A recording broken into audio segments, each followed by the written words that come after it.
मेरी शादी वाले दिन मेरा 14 साल का देवर बहुत खुश था। मैंने हमेशा उसे अपना छोटा भाई समझा था और वह भी मुझे भाभी माँ कहकर पुकारता था। मेरे पति की मृत्यु के कुछ दिन बाद मुझे अकेले सोने में डर लगता था, इसलिए मैं अपने देवर को अपने साथ बिस्तर पर सुलाने लगी। सर्दियों की रातें थीं और एक ही बिस्तर में अपने देवर के साथ सोना मुझे बहुत अजीब सा लगता था। मेरा देवर मुझसे काफी छोटा था, लेकिन 14 साल की उम्र में भी वह 20 साल के जवान लड़के जैसा लगता था। मेरे पति की मृत्यु के बाद मैंने बहुत मुश्किल से गुजारा किया था, लेकिन मैं कब तक इस तरह जीविका चलाती। उस रात मैंने सोचा कि एक बार अपने देवर को आजमा कर देखती हूँ। आधी रात को मैंने उसे हिलाकर देखा। वह गहरी नींद में था, लेकिन जैसे ही मैंने उसे छुआ, मेरी आंखें हैरत से फटी की फटी रह गईं। मेरे पति की मृत्यु को अब भी 2 दिन ही हुए थे। मेरे घर में मेरे सास ससुर और नंदें भी नहीं थीं। मेरे पति का इस दुनिया में अपने छोटे भाई के अलावा और कोई नहीं था। रोहन की उम्र 14 साल थी। वह मुझसे छोटा था। मैंने उसे कभी छोटे भाई से ज्यादा कुछ नहीं समझा। जब मेरी शादी हुई थी, तब वह मेरी शादी के दिन बहुत खुश था। वह कहता था कि उसे नई माँ मिल गई है, लेकिन मेरी माँ मुझे हमेशा समझाती थी, बेटी, तुम्हारा देवर तुम्हारा बेटा नहीं है, इससे दूरी बनाए रखना। थोड़े समय बाद वह बड़ा हो जाएगा, फिर तुम्हें उससे पर्दा करना होगा। इसलिए अभी से उसे आदत डालो कि वह तुम्हारे कमरे में बिना अनुमति ना आए। मैंने कई बार देखा है कि तुम्हारा देवर बिना वजह तुम्हारे कमरे में आता जाता है। बेटी, तुम्हें ऐसा नहीं करना चाहिए। तुम एक शादीशुदा लड़की हो। तुम्हें अपने पति और घर वालों की भी परवाह करनी चाहिए। मैं अपनी माँ की बात सुनती तो मुझे लगता कि वह रोहन के बारे में गलत सोचती हैं। इसलिए मैं उनकी बातों पर नाराज हो जाती थी। लेकिन जब मैं बेसहारा हो गई, मेरे पति इस दुनिया से चले गए, तो मेरी आंखों से आंसू बह रहे थे। मैं सोच भी नहीं सकती थी कि वह मुझे अपने 14 साल के भाई के साथ छोड़कर चले जाएंगे। मेरी जिंदगी मुश्किल में पड़ गई थी। रो रो कर मेरा बुरा हाल था। रात के 12 बजे गए थे। मेरा देवर रोहन अभी तक घर नहीं आया था। शायद वह अपने भाई के रिश्तेदारों के साथ व्यस्त था।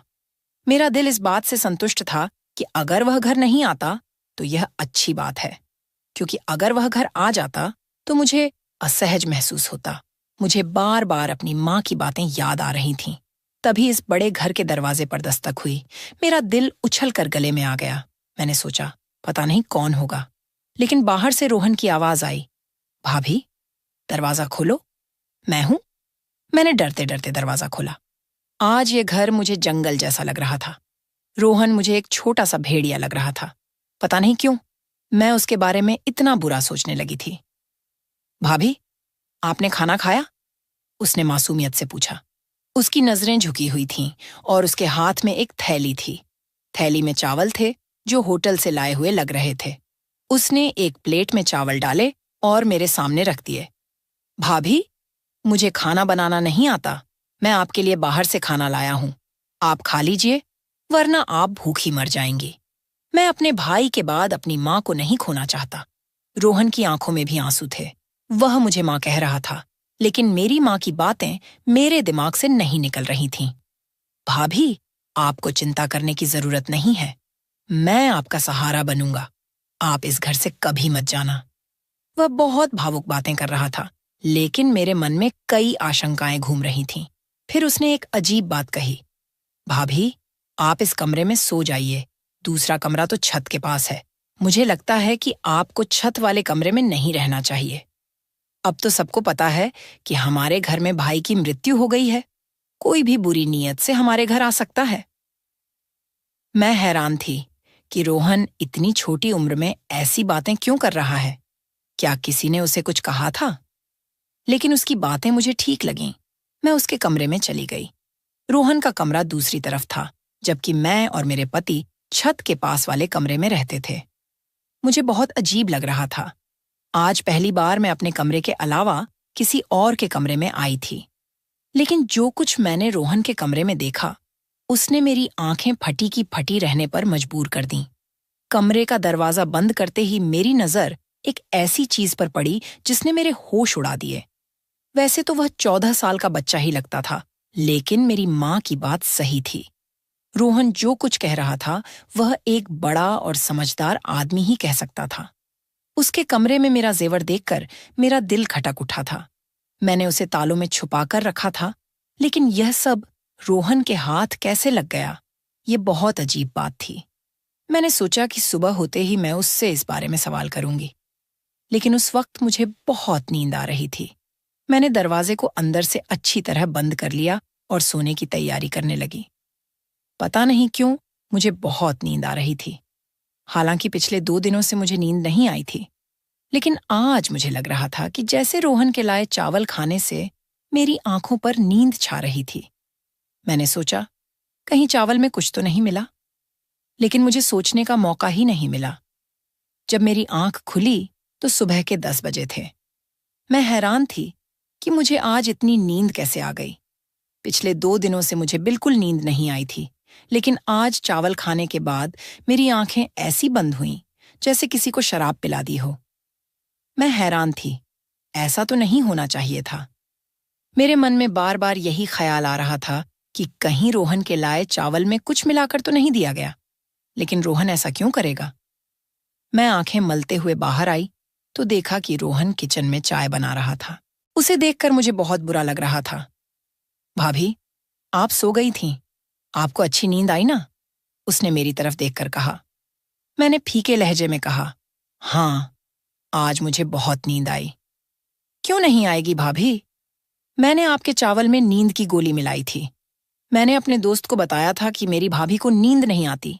उसने कहा कि खाने में नींद की गोली मिला दो, इससे वह आराम से सो जाएंगी। मैं हैरान हो गई कि रोहन इतनी नीच हरकत कैसे कर सकता है। रोहन, तुम ऐसा कैसे सोच सकते हो? तुम अपनी भाभी को बेहोश करना चाहते थे? नहीं भाभी, मैं तो चाहता था कि आपको अच्छी नींद आए। अब आप तरोताजा लग रही हैं। लीजिए, चाय पीजिए। उसने चाय मेरे सामने रख दी। मैं शक में पड़ गई। तुमने इसमें भी कुछ मिलाया तो नहीं? नहीं भाभी, मैंने तो आपके सुकून के लिए गोली मिलाई थी। आप कहें तो मैं यह चाय आपके सामने पी लेता हूँ। चलिए, हम आधी आधी पी लेते हैं। उसने गिलास से चाय के घूंट लिए और मुझे दिखाया। मैं उस पर यकीन कर बैठी। मैंने कहा, ठीक है, मुझे माफ कर दो। मैं तुम्हारे बारे में शक करती हूँ। रोहन का चेहरा देखकर मुझे उसकी मासूमियत पर यकीन हो जाता था। उसके चेहरे पर वाकई बहुत मासूमियत थी। मैंने उस दिन उससे कुछ नहीं कहा। मैं जानना चाहती थी कि वह आगे क्या कहेगा, क्योंकि जो कुछ मैंने उसके कमरे में देखा था उसकी कोई माफी नहीं थी। थोड़ी देर बाद उसने खुद ही बात शुरू की। भाभी, मैं आपके जेवर बेचना चाहता हूँ। मेरा एक बहुत ईमानदार अंकल है। वह जेवर बेचकर हमें बहुत पैसे देंगे। हम उन पैसों से एक मकान खरीद लेंगे। इस किराए के मकान में हम कब तक रहेंगे? मकान मालिक परसों किराया लेने आ जाएगा।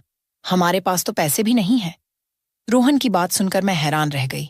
मैंने अभी तक ऐसा सोचा भी नहीं था। वह ऐसा कैसे सोच सकता था? मैंने कहा, रोहन, तुम्हें यह ख्याल कैसे आया कि हम नया घर खरीदें?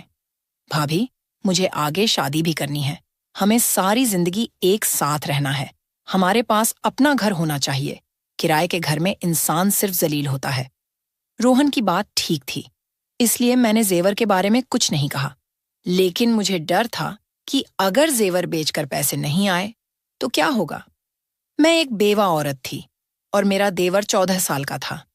ऐसे में कोई भी हमें आसानी से धोखा दे सकता था। मैंने सोचा कि इस बारे में अपने मायके वालों से सलाह लूं। मैंने उनसे कहा कि मैं जेवर बेचकर घर खरीदना चाहती हूं, लेकिन उन्होंने कहा, घर खरीदने की जरूरत नहीं है।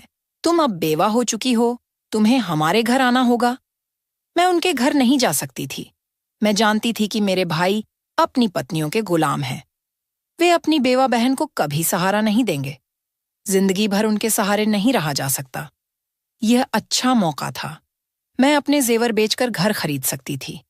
मेरे पति ने मेरे लिए बहुत सारा जेवर बनवाया था, लेकिन अपने भाइयों की नीयत देखकर मैंने जेवर बेचने का इरादा कर लिया। मैंने रोहन से कहा, तुम चाहो तो जेवर बेच दो। मैं अपने मायके वालों के रवैये से निराश हो चुकी थी। रोहन ने अपने उस अंकल को जेवर दे दिए। 2 दिन बाद उन्होंने हमें एक बहुत अच्छी जगह पर घर की चाबी और कागजात दे दिए। मैं इस पूरे प्रकरण पर हैरान थी। 2 दिन में इतनी जल्दी घर कैसे मिल सकता है? लोगों को घर के लिए इतना काम करना पड़ता है, कागजात, इंतकाल और बहुत कुछ। लेकिन जब रोहन ने कागजात मेरे हाथ में दिए तो मैं हैरान रह गई। वह 14 साल का था, लेकिन उसकी सोच बड़ों जैसी थी।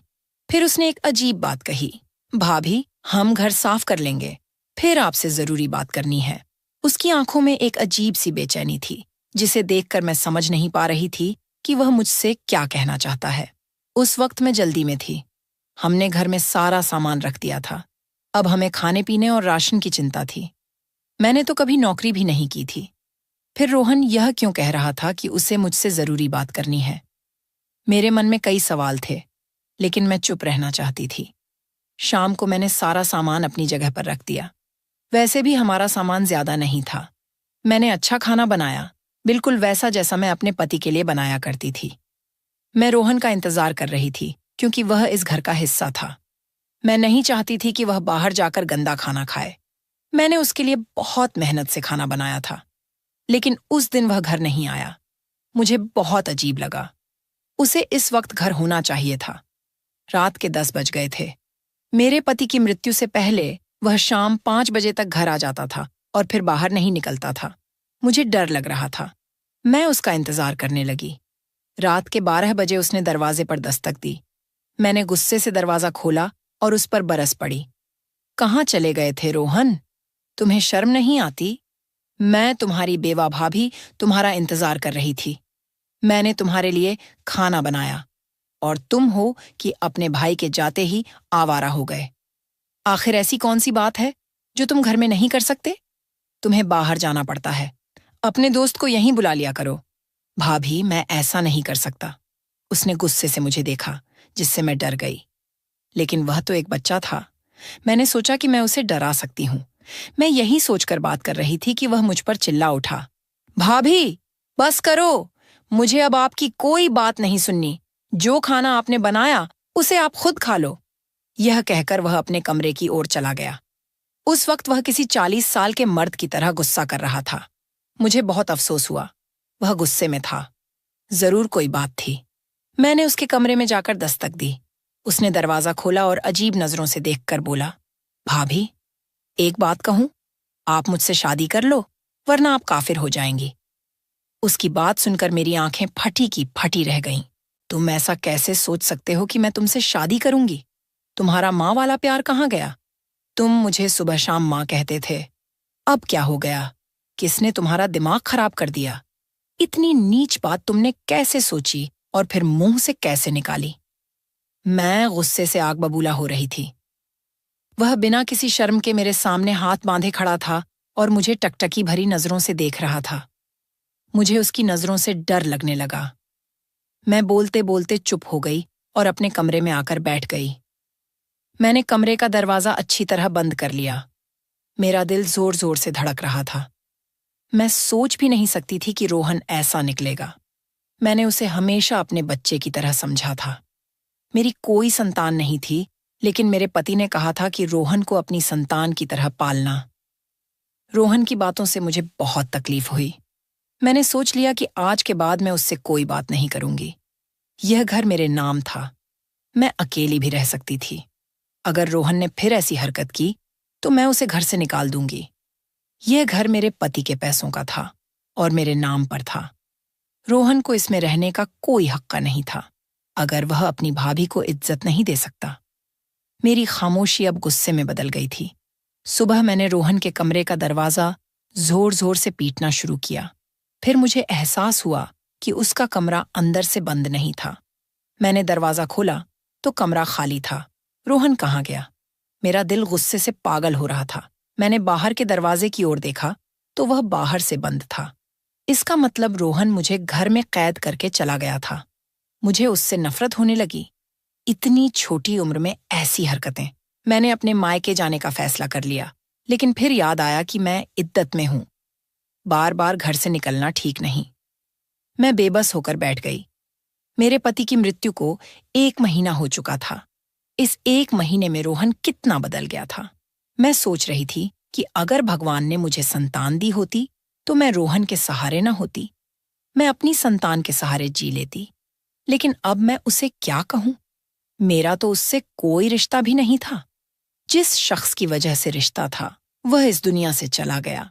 मैंने सोच लिया कि रोहन आएगा तो मैं उससे साफ साफ कहूंगी कि वह इस घर में नहीं रह सकता।